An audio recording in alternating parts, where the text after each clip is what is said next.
So here's a sketch of the human head, and I've outlined some of the lines here. These indicate some of the structures that I've talked about in the skeletal anatomy tutorials.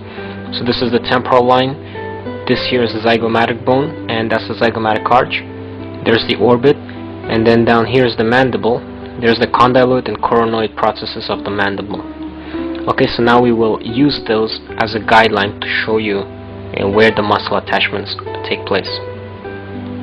Okay, so we will begin with a simple one, and that is going to be the temporalis muscle. So this here up here is going to be the temporalis muscle. And again, one more time, there's two sets of muscles of the face. One set is for facial expression, and the other is for chewing, also known as mastication.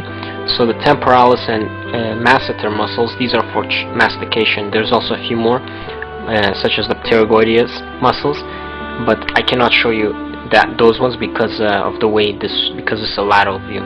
You will have to remove the jaw to be able to see those additional muscles involved in mastication. So we will not focus on those. We will only focus on the superficial muscles. Temporalis comes from where the temporal line is. So the temporal line of the skull simply indicates the site of attachment of the temporalis muscle to the skull. So you can imagine it's coming down from all of here, and it's going, all of them should attach to the coronoid process of the mandible.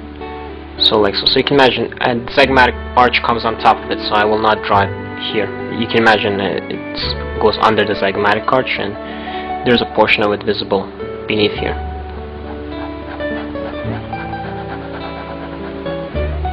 Okay, so therefore the contraction of the temporalis muscle should close the jaw, because you can see if it contracts and the jaw is open, it's going to close it by pulling on the coronoid process of the mandible. Okay, so the stronger your temporalis muscle is, the stronger you can close your jaw, and you can bite someone really hard. The next muscle I'll talk about, because I'll start with the simple ones. So there's one muscle on the back. I'm not exactly sure what its purpose is, but it's called the occipitalis muscle, and it's located along the back here. Okay, so there's also like a line you will see on the skull, which and some kind of a tuberosity that indicates its attachment.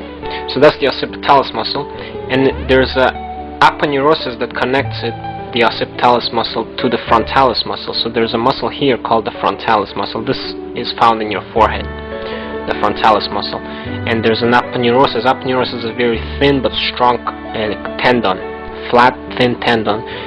There's a muscle called procerus. Let me write that, procerus. Okay, right along the front, right between your eyebrows, so in the unibrow region. I'm sorry, yeah, between your eyebrows. And there's another muscle called the corrugator. Let me write that too. 2 R's, corrugator, like an alligator. You can give them your own names so you can remember them better. So like alligator, corrugator. And that muscle would be around here. Okay, so this is right where your eyebrow is, and it's usually at some slight angle.